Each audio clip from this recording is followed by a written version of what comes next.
감기약 먹으면 일주일, 안 먹으면 7일이란 감기.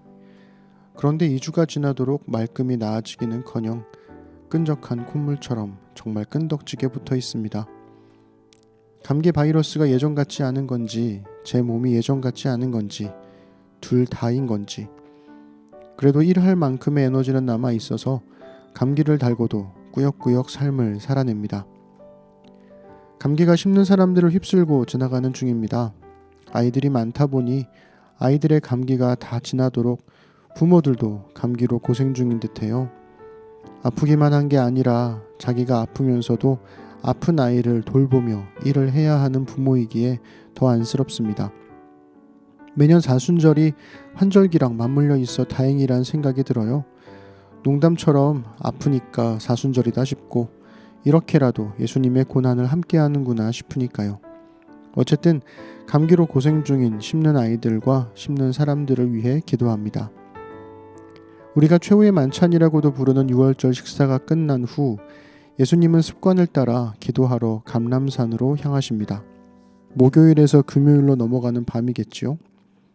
습관을 따라 라고 했으니 매일인지 이틀에 한 번인지 3일에 한 번인지는 알 수 없지만 예수님은 저녁 식사가 끝난 후 제자들과 함께 감람산에 올라 기도하셨던 것 같습니다. 기도가 습관이 되어 있지 않으면 어려울 때에도 기도하지 않습니다. 기도가 습관이 되어야 어려울 때 기도하러 가지요. 기도를 거룩한 습관으로 만드는 도전이 있기를 바랍니다.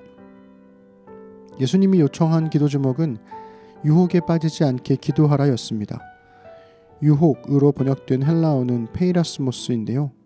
우리가 주기도문에서 시험에 빠지지 않게 하시고에서 시험으로 번역된 말이기도 합니다. 페이라스모스는 도전하고 성장시키기 위한 시험과 넘어뜨리고 실패하게 만들려는 유혹이 함께 담겨 있는 말입니다. 하나의 사건은 우리가 어떻게 반응하느냐에 따라 우리를 성장시키는 시험이 되기도 하고 우리를 넘어뜨리는 유혹이 되기도 하지요. 유혹에 빠지지 않는 기도가 습관이 되기를 소망합니다.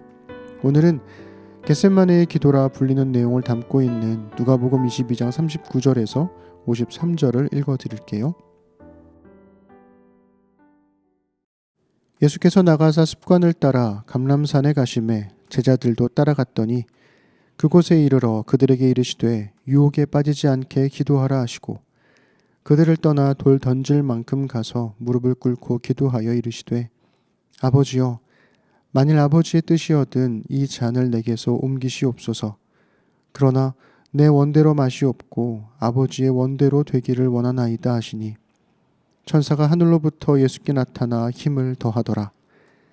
예수께서 힘쓰고 애써 더욱 간절히 기도하시니 땀이 땅에 떨어지는 핏방울 같이 되더라.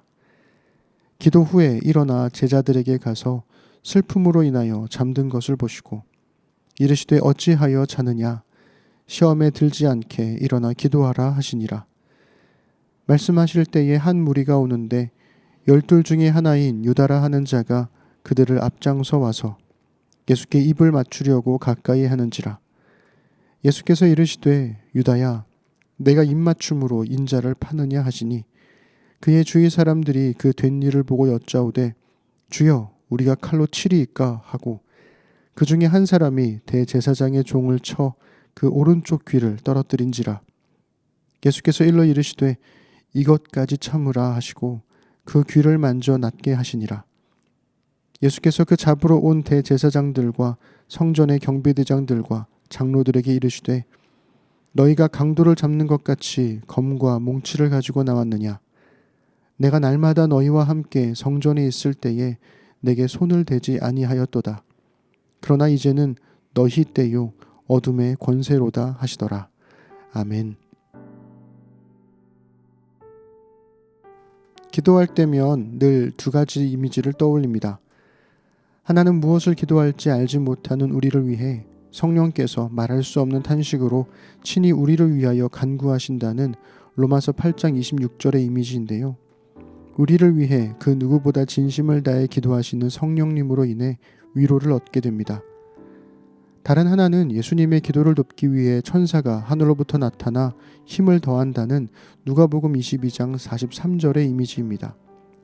우리가 기도할 때 성령께서는 전심으로 우리를 위해 기도하시고 천사들은 최선을 다해 응원하며 힘을 보태더라는 거죠.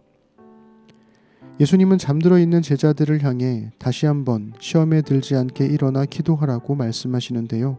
40절과 46절은 모두 페이라스모스인데 40절은 유혹으로 46절은 시험으로 다르게 번역한 게 좀 아쉽습니다. 유다가 대제사장의 종들과 함께 예수님을 잡으러 왔습니다. 그러자 제자들이 주여 우리가 칼로 치리이까? 라고 묻고 그중 한 사람이 대제사장의 종을 공격하지요. 여기서 페이라스모스의 정체가 드러납니다. 사람들이 예수님을 잡으러 온 사건은 내가 가진 힘으로 지켜내려 할 때 유혹이 되고 내 뜻대로가 아닌 아버지의 뜻대로 따를 때 시험이 됩니다. 지금은 서울신학대학교의 총장이 된 황덕형 교수님께 종교 철학을 배울 때였습니다. 교수님이 미래로부터 다가오시는 하나님을 향한 개방성에 관해 설명해 주실 때 정말 사방으로 꽉 닫힌 뇌의 문이 활짝 열리는 듯한 경험을 했어요.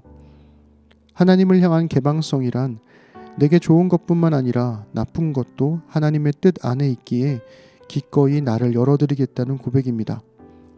어둠의 권세가 우리를 덮칠지라도 그것조차 하나님의 선하신 뜻 안에 있다고 믿기에 기꺼이 두 팔을 벌리고 빛이신 주님과 함께 어둠 속으로 들어가는 거지요. 그 너머에 뭐가 있을지 모를지라도.